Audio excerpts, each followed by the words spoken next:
नमस्कार. जनहित news live मध्ये आपलं सहर्ष स्वागत. रहाटी बुद्रुक येथील प्राथमिक आरोग्य केंद्राचे लोकार्पण करण्याची नागसेन लांडगे यांची जिल्हा प्रशासनाकडे मागणी. नागसेन मारुतराव लांडगे, माजी उपसरपंच तथा ग्रामपंचायत सदस्य, रहाटी बुद्रुक, तालुका जिल्हा नांदेड.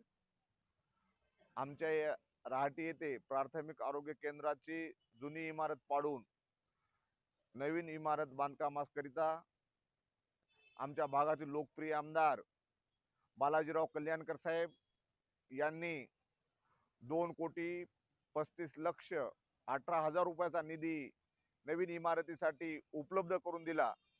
त्याचे भूमिपूजन दिनांक 3 मे 2022 रोजी करण्यात आले.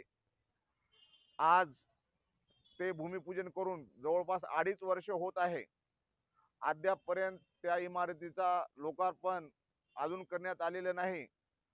या प्राथमिक आरोग्य केंद्रामध्ये नसरतपूर, हसापूर, फुगाव, कोटेतीर्थ, सुगाव बुद्रुक, सुगाव खुर्द, बोरगाव, वागी, पिंपळगाव कोरका, नाळेश्वर, ढोकी, रहाटी, सोमेश्वर, जैतापूर या भागातील जवळपास 20,000 लोकसंख्या असलेले महिला नागरिक यासाठी हा दवाखाना अत्यंत महत्त्वाचा आहे.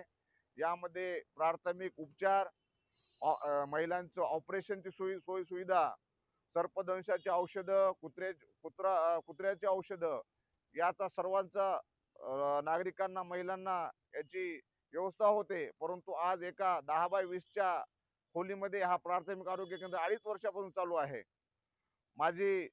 आज आम्ही शासनाकडे सीओ मॅडम, कलेक्टर साहेब, DHO मॅडम, BDO साहेब यांना आम्ही आज निवेदन दिलं की हा दवाखाना आज 2.5 वर्षापासून एवढे दिवस लागतात काय बांधकामाकरिता, आता पण का चालू झाला नाही. त्यामुळे आज आम्ही सीओ मॅडम, कलेक्टर साहेब यांना निवेदन दिलं आणि हा दवाखाना प्राथमिक आरोग्य केंद्राचं लोकार्पण येत्या 8 दिवसामध्ये लवकरात लवकर करावे. अन्यथा आम्ही दिनांक 18 तारखेपासून जिल्हा परिषद कार्यालयासमोर आमरण उपोषण करणार आहोत.